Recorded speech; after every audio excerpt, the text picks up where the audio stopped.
Cinderella, the Lost Mice. One clear winter night, the prince led Cinderella out to the balcony. "I have a surprise for you," he said, handing her a box. Inside was a beautiful new coat. "Oh, it's simply lovely," Cinderella exclaimed. "Thank you." It was a pretty and thoughtful gift. The coat would keep her warm during the cold weather. Yeah, it looks expensive. The next morning, the princess showed her coat to Susie, one of her mouse friends. "Isn't the prince thoughtful?" Cinderella remarked. "Nicer, nicer," Susie exclaimed. The coat sleeves felt warm and cozy, especially compared to where the mice lived. "Oh no, Cinderella, where do you keep them?" A few minutes later, Jock and Gus went into Cinderella's room. It had been a chilly night in the attic. Oh, she keeps them in the attic, guys. That's mean. Isn't that where the wicked stepmother used to keep her? In the attic? That's mean, Cinderella. And the mice were still shivering. "Cinderella, Cinderella," Jacques called. He knew that if he told the princess how cold the attic was, she would do something about it. But she was rushing off to get dressed for a tea party, so she didn't hear her friend. Jacques sighed. It was too cold for the mice to stay in the attic much longer. Cinderella had always been very kind to the mice. Jacques was sure she would want them to be warm, so he and Gus called the rest of the mice down from the attic. They sat in front of a blazing fire in Cinderella's room. Before long, their cold paws and tails had warmed up, and their teeth stopped chattering. They'd wait there until Cinderella got back. These poor mice.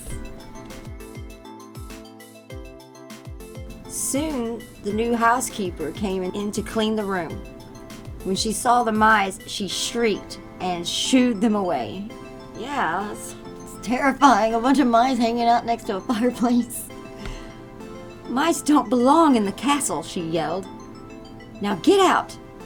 The housekeeper didn't know that the mice were Cinderella's friends. She chased them with a broom. The frightened mice had no choice but to scramble back up to the cold attic. Brr, Gus began to shiver as soon as the mice were safely upstairs. The mice really needed the princess's help, but how would they be able to speak to Cinderella when they were afraid to set foot downstairs? Wham! Suddenly, the castle gardener barged through the attic door. Before the mice knew what was happening, he had trapped them. "Now take them outside," they heard the housekeeper say. "Take them far away so they never return." Oh no, somebody get Cinderella. And the prince. They need a prince and a Cinderella. Or Cinderella.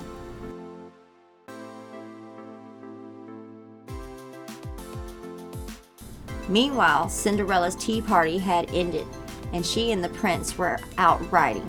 As their horses trotted through the countryside, they saw the castle gardener tending to something in one of the fields. "Hello," the prince called out. "It's much too cold to be working outside." But the gardener did not answer. The prince called to him again, and still got no reply. As they rode on, the prince turned to Cinderella. "That was odd," he said. "I can't believe he did not hear me. Why wouldn't he answer?" "Perhaps he was lost in thought," Cinderella replied.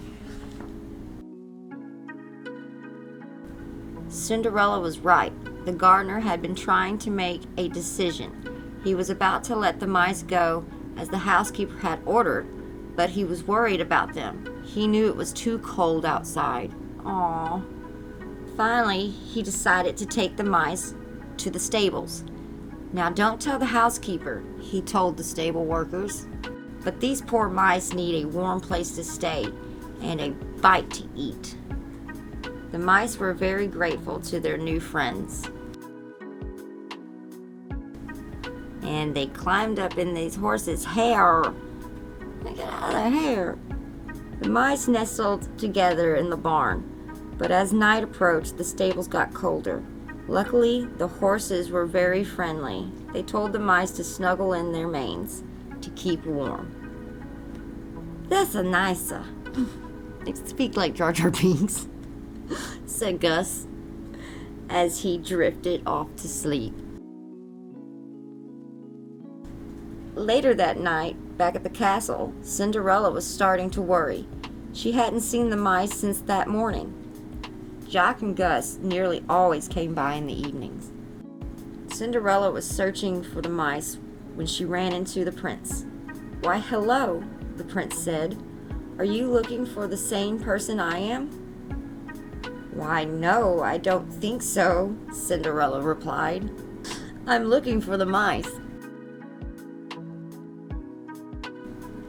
"Ah," said the prince. "Well, I'm looking for our new housekeeper. Apparently she threw the mice out of the castle today." Oh no," Cinderella cried. "Poor dears, they'll freeze outside." "Don't worry," the prince said. "The mice have found a new friend." He told Cinderella about what the gardener had done. How did the prince know all of this? Together, Cinderella and the prince went to the stables. They thanked the gardener and the stable workers. Then they gently woke the mice. "Cinderella, Cinderella!" the mice shouted happily.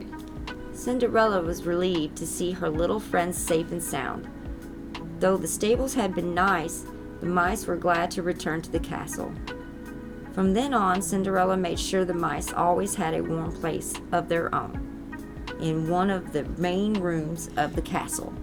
Should have just made them a little dollhouse with a little bit fireplace in it. That'd be cute.